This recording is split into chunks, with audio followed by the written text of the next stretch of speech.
when did your journey with vitiligo start?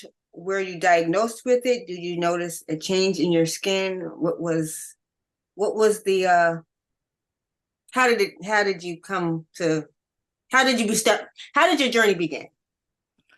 My vitiligo journey began when I was 12-ish, 12, 13-ish.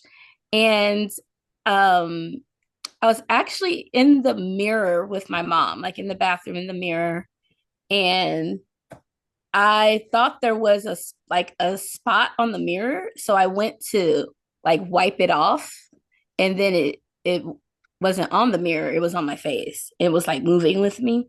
So then I just made like a little throwaway comment like, "Oh, mom, I have this random spot on my face." And then she like went into mother mode like, "What?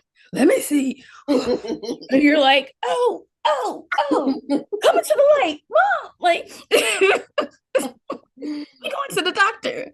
Like, it's not that serious. It's just, some pimple or whatever didn't pop weird or whatever. And then over time, though, it started to spread and on my forehead. And so she took me to several doctors and it got diagnosed. One doctor just said it was puberty. Um, she is growing, and so it's his puberty and just different things. And then she finally found another dermatologist who happened to be of African descent, and African or African American, and he was black.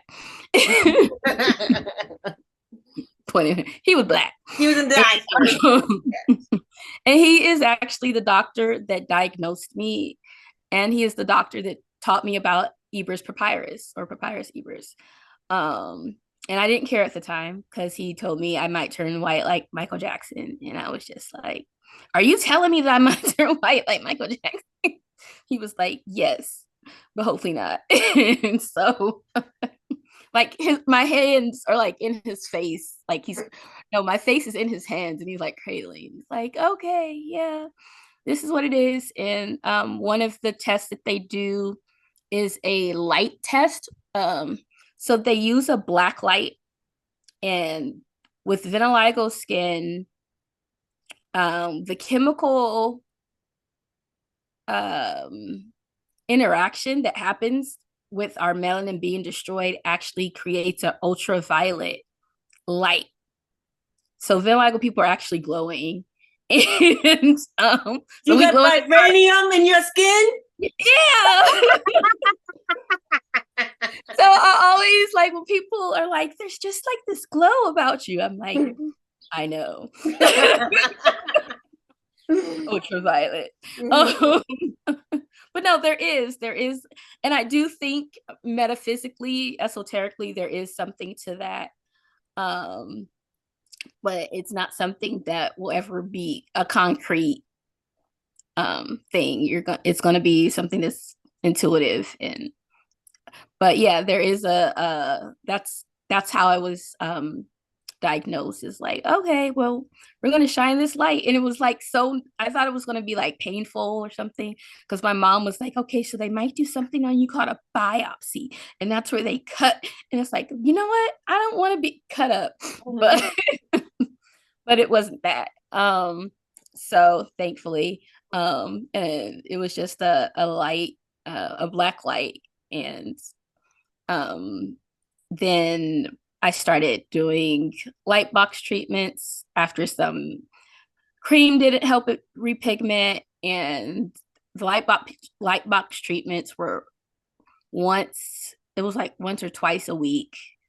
And I didn't like going, but I had to go because that's how I was being navigated at that time. And so it was hard to figure out certain things as a teenager.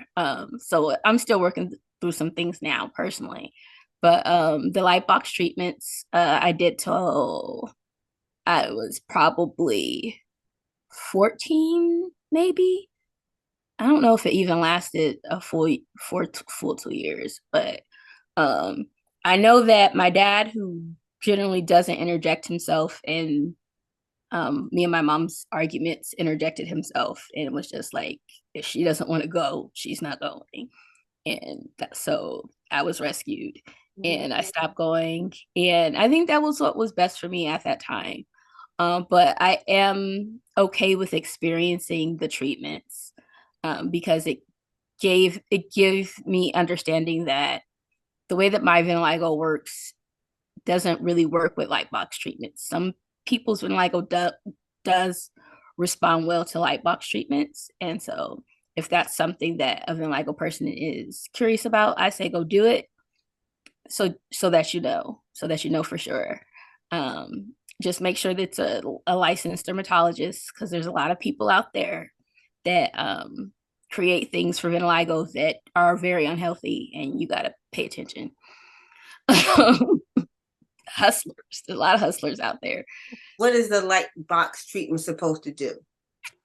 The light box treatment is supposed to, I want to call it Puma. Ooh, okay. It's one of those acronyms. It's supposed to help the skin repigment.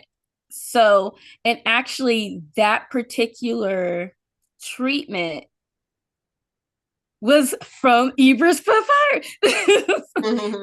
But it was no, it is a treatment that they upgraded because now we have more technology, but it was inspired by what Kemetic doctors were doing for people that were experiencing loss of skin pigmentation in ancient Egypt. And so it's calling it a tanning booth is too simple, but it's also the easiest way to explain it. So it's a medical tanning booth that you have to go into, and you put on a cream that's supposed to stimulate your sin cells, and then be the stimulation of the sin cells with whatever light rays or whatever they're using inside the tanning booth is supposed to help the skin repigment. For me, the issue was that even if I repigmented somewhere, I would lose pigment somewhere else. So it's you sometimes you could be chasing the rabbit, you know. And for me, that was very frustrating. And because I was a teenager and going through puberty, I was discovering a lot of things at that time. So it was very overwhelming in that sense. Um, so if there are people that are teenagers that have vitiligo and they prefer not to have treatments, then I'm very much a co-signer of that, and I try to assist where I can parents that have vitiligo children, because their anxiety about it can actually damage the child more than the actual disease itself. And so navigating those emotional no feelings about it is very important for parents to do with a licensed therapist. Okay. Was that a plug? That was a plug. Um, and there's this irony because vitiligo is also not well known in mental health yet either. But the reason why I am about advocating for licensed therapists for assistance is because there are some therapy styles such as cognitive behavioral therapy that can help mitigate some of the trauma that can be associated with having vitiligo, and for parents and for people with vitiligo. And so what you need is a therapist that is open and someone that's culturally competent, meaning they understand your they understand your birth culture, the culture that you come from, enough to help you navigate the different issues that can arise. And I'm big on the license part simply because It's great to have mentors. It's great to have life coaches. But those are different types of mental health occupations, and they're it's not the same thing as having a therapist.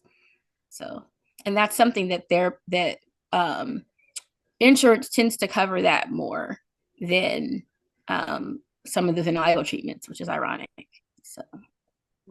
So was the doctor that said, "Oh, it's just you're just going through was he completely wrong because you were at that pubescent age, and because there was a chemical change happening in your body, was it not was not that a force that started your journey?" I do think having vitiligo onset at puberty is one of the ways that it can develop in children. Um, then you have people like the supermodel Winnie Harlow, who I believe she was born with. No. I think she had an early onset. I want to say hers started at when she was a toddler, but I'm not 100%. But she had hers from a younger age of childhood than I did. So mine started when I was basically becoming a teenager. And I don't think he was wrong, but he wasn't really invested in going deeper, and it wasn't diagnosed as a thing. And so my mom um, was very adamant about getting um, a diagnosis that would suffice her curiosity, I think is what it is. And so I was so relieved though when we walked into the doctor's office and it was a Black man, and we were like, I was like, oh, she's gonna listen. She's gonna listen. He could be wrong as day, but just because he's Black and he's a doctor, she probably gonna listen. Oh, your mother? Yeah. Oh. So but yeah, so he was the first couple of doctors, they weren't necessarily wrong, but they weren't invested in like solving the mystery. And my mom still is my mom, and she still has mother, those mother instincts. And so she was making sure that she got that resolved within her. I think that's what it is. Like, no, something's wrong with the baby. You got to figure out what it is. And so I think that's more of the thing with the doctor. It's not that he wasn't correct, but it was. And I think again now understanding that vitiligo still a lot of in the medical community is only seen as cosmetic. So that doctor, being of another culture and race, was very nonchalant about it. Like, it's just looks like puberty to me, and it's like, oh, okay. Like sometimes, and I also think people with different pigments also experience their skin differently.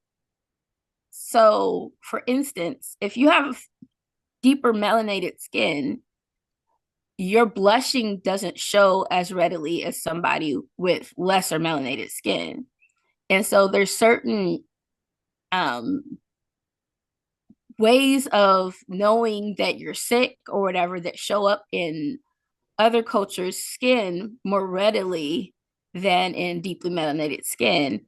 And I've actually that's one of the things I've had to learn from European cultures and Asian cultures. It's like, oh, you're looking very yellow. It's like, I am? What does that mean? You like eat more garlic. And it's just like, but it's like, okay, thank you, random lady who thinks I'm Asian. So I'm like, okay, so today, but that's my life. And but it is the truth. Right now I'm listening to a book, an audio book, and some of the characters are European, and they'll describe skin, and I was like, wow, you know what? I actually, because as culturally, I'm Black, but physiologically, I have other experiences. And so it's interesting when I'm hearing things being described in a book, and it's like, yeah, rosy cheeks and stuff. Like, and it's like, I know what flushing means. Like, I went to my therapist once, just like, what's wrong? And I was like, I don't, I don't know. He's like, you're flushed. And I'm like, what does that mean? I've never been flushed before. And so he had to explain it to me because it's just different cultures, different, you know, experiences with health and wellness based on their pigmentation. And that's the scientific side of things, where it goes back to us being one species, but having different experiences because of just our migrating around the globe and how your environment impacts how we develop as a species. So that's why you have, if you look at the earth, that's why you have darker people tend to be closer to the equator, and the further away from the equator you get, we tend to lighten up because we're interacting with nature all of in all of these places, and our bodies interact differently based on the diet, the weather, how long you've been there. So the gene pool mutates according to what's going to help you survive in a certain area over time. So it's actually pretty cool stuff. What was your first reaction to? I think you probably explained that when you're like, oh, I got something on my face. Yeah, I think my first reaction was um I want to call it was true confidence, but it was a false sense of confidence, more false sense of confidence than true confidence. And you know, I hate the term fake it to make it, but I think that my mom took on so much of the diagnosis for herself that I had to put on a brave face. And so I think that was my response, was just like, okay, well, it's not going to change me. It's not going to change who I am as a person just because my skin changes. And so that's where I've pretty much stuck with that. But over time, it's become something that it's become a character trait, where then it was more of a defense mechanism, and I really wasn't processing everything for myself during that time because my mother took on too much of the responsibility of the diagnosis. So what are people going to think and say? Or are you being teased? I'm like, yeah. Okay.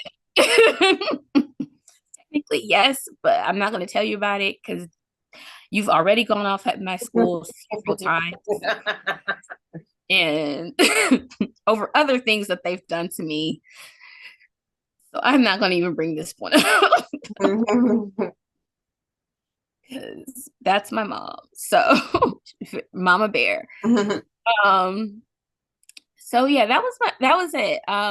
I think even now I use the mirror a lot. We call it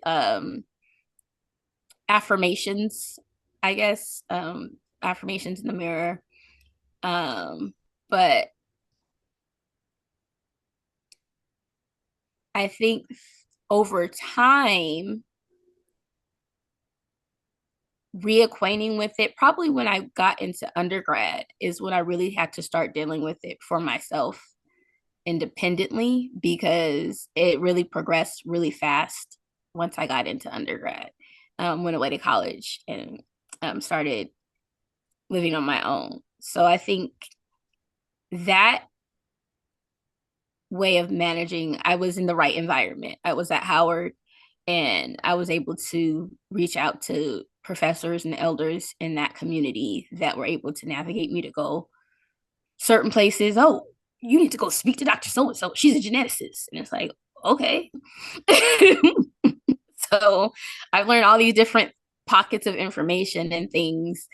And that that really, I've learned now that really fortified me in normalizing my experience, even though at that time it didn't feel like it was fortifying at all. It was annoying, and trying to figure it out for myself. But I had I had the university access to scientific journals. So I was able to go into the scientific journals and read all the different things. And so read about it in animals versus in human beings. And that's a whole different thing, but how it's talked about in animals. Like, for instance, cheetahs, their spots in science are called rosettes. Like, how freaking cute is that? Rosettes? Yes, rosettes on my skin. Oh, yes. Rosette it up. Yeah, Rosetta Stone. Yes, yes. Shiny. I love it. And then, like, but in dermatology, it's called lesions. Mm. You know, so it goes back to that the Western ideology of what health is and how do we engage it from a Western lens versus other cultural lenses that navigate health differently and may have different words for things, or reasons, even reasoning to why you have something might usually tends to be outside of Western culture, usually tends to be something spiritually or characterly related, because most cultures tend to lean more towards being matriarchal, but that's a whole nother thing. So. Did hearing the word vitiligo scare you? No, I think it took time to even learn how to say it. Like, and then, even now, like, it means, I want to say it means to cause blemish in either Greek or Latin, one of them two. And so that's, the medical term, and that term was coined, I want to say in the 1800s, but it may be the 1700s, by some doctor somewhere. I wrote it in a paper, and I really need to look who it is up. But yeah, it's a Western medicine name for it. Other cultures have different names for it. I think in India you'll get KILAS, Kalais, something like that. So there's also, so there's several different names for it, but vitiligo has become the easiest one to say. That's why we stick with it. All the other ones is like not as easy. So Did you ever feel lonely because you have it? yes, I think that I could probably write a book on loneliness. And in that, because I was the only person that I knew with vitiligo from 12 to probably about 2022. And I relied on Michael Jackson music and learning all of his dance moves and stuff. That was my way of coping, was turning on some Michael Jackson and like dancing it out. And it turns out that's still one of the best ways of coping for me. I had to go to a master's program about therapy to learn that I was already therapying, but Okay. working the vagus nerve. But yeah, so it was for me. The only other person I knew with vitiligo growing up was Michael Jackson, until my Howard experience. I met two other people with it. One, I'm not going to say her name here, but it's hilarious because to this day, some people still think we're the same person. Right. Is it Howard? She was on the flag team, and she was one Oh, okay. I know you talked about. I know who you're talking The about. same person. Yes, I forgot her. I just be like, hey, twin. Like, I forgot that she, yes, yes. and what's so funny about it, I love that I actually did was on flag in middle school, but I wasn't confident enough to try out for the flag team at Howard and show my skin like that. And so the fact that she was doing it really like inspired me. But I avoided her for years. Like, but we eventually got through it, and I I bloomed. And I think that it has a lot to do with my how my parents didn't know how to help me navigate things with my vitiligo, even with their own childhood traumas surrounding skin pigmentation. And so it's deep in our community. And so I'm not like label anybody a bad person for their attempts, like, but so she was just very confident. And I find that people that have really good family support tend to be able to not experience loneliness to probably the depth that I felt it. And I know of other vitiligo friends who have also just felt the loneliness. And even in Michael Jackson music, like he be lonely sometimes. Like that's a lyric. So I think the solitude of it can become an inner strength, because there's even right now there's no cure. We know what we know scientifically, and we know what we know um, esoterically, emotionally, but there's no cure for it. So um, it becomes a God thing. It really helps ground me in spirituality because it's not something that I've chosen. We say vitiligo chose me. I didn't choose it, but I rock it with pride. You know, because it's the truth. Unless you come from a different culture that says you chose your destiny before you got here, which in which case I did choose it, but that's a whole nother thing. So, so either way it goes, I got it, and it's an excellent tool for character development. And I think that with any disease that is chronic, that tends to be another way to navigate it is through um, the challenge of making it the best thing that ever happened to you. And it's like make the worst, what you feel is the worst thing that happened to you, put the energy into it to make it the best thing that ever happened to you. And in doing that, you find the strength of the human spirit and the strength of resiliency and creativity and nuance. And I've yet to meet a vitiligo person who isn't freakishly creative. And I think it just channels that need to create, because creating, being music, coloring, um, drawing, dance, flags, but that need to create helps manage the stress and the anxiety. And so that's why you see a lot of creative vitiligo people. We tend to be in more creative fields.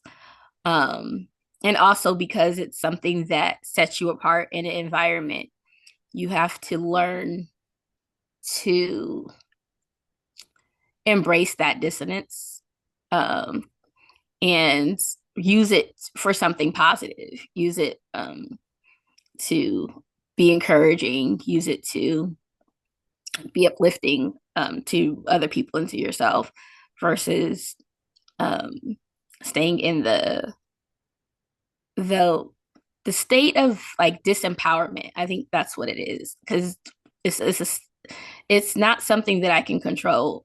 It's not in my locus of control, but what I can control is my perspective. I can control my awareness. I can control my vocabulary about it. And so those are the things that I kind of lean into. What does that, if you can put into words, can you give a definition to what that loneliness is and what it feels like and how it presents itself to you or how it emotes itself? I would label that loneliness. We hear it a lot, but the dark night of the soul. And for me, it was a time, or it is a time, when I become aware of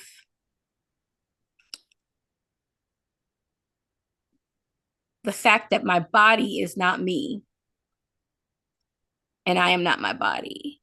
I become more aware of that, the spiritual nature of myself, where it's just like, okay, it's called disassociation, but the technical term for it.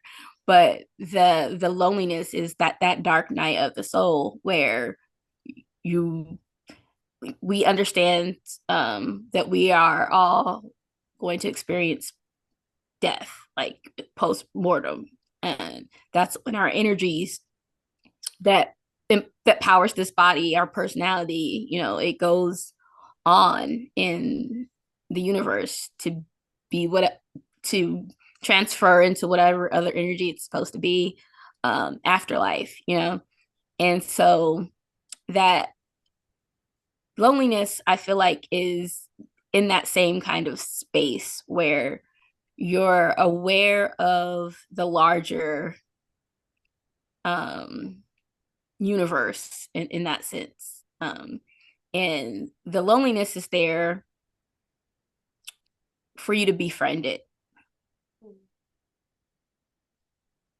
And so learning meditation techniques, learning how to self-soothe for me was very important, because it's a response that I still have, but I've gotten better at managing it with better mental health and mental wellness tools. So yeah, but labeling it sounds really dramatic, the dark night of the soul, but it's really just coming. I guess the inverse for that would be coming into your higher self. People talk about like their crown chakra, their higher sense of awareness, and it is that kind of disassociative state of like, oh, I'm not this body, and this body's, I am not my hair, I am not this skin, I am not your expectation of. That's my girl, India. That's my girl. That's one of my. I love her. That's one of my mantras. In our present society, that's a very unusual thing, because we're still very much in a Eurocentric dominated framework with self-expression. But and I really know that, like, that's the other part of being a vitiligo person. It's like it's a lot of things that are just very culturally imbalanced. So you just become more sensitive to those things by, I explain, like, with the makeup like counter thing, and it's just like, okay, so I went from only being able to go to 3 counters to the whole damn store. You know, okay.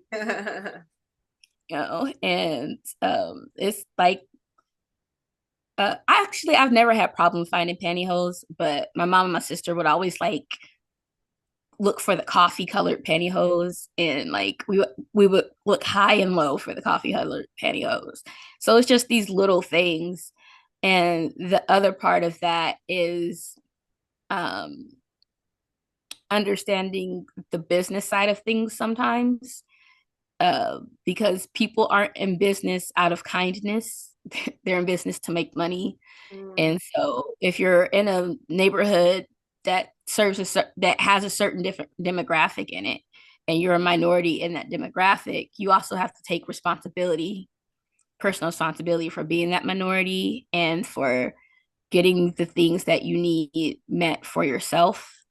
And this is the cut, because people want to have the service done for them, and it's like you're going to have to create the service first, though, because it's global, the way things work. And so that's the hard part, because we are in a culture that is geared towards serving people who are white European Americans 100% of the time.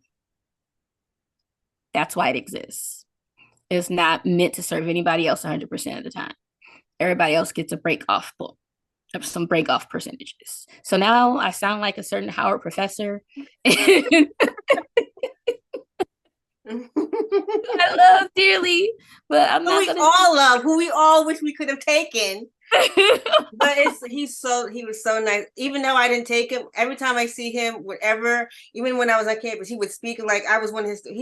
Nicest man, one of the nicest. He is the sweetest. Yeah, so he's always, hey baby, but he spoke to me. He knows me. Oh my gosh! But no, he was just being nice.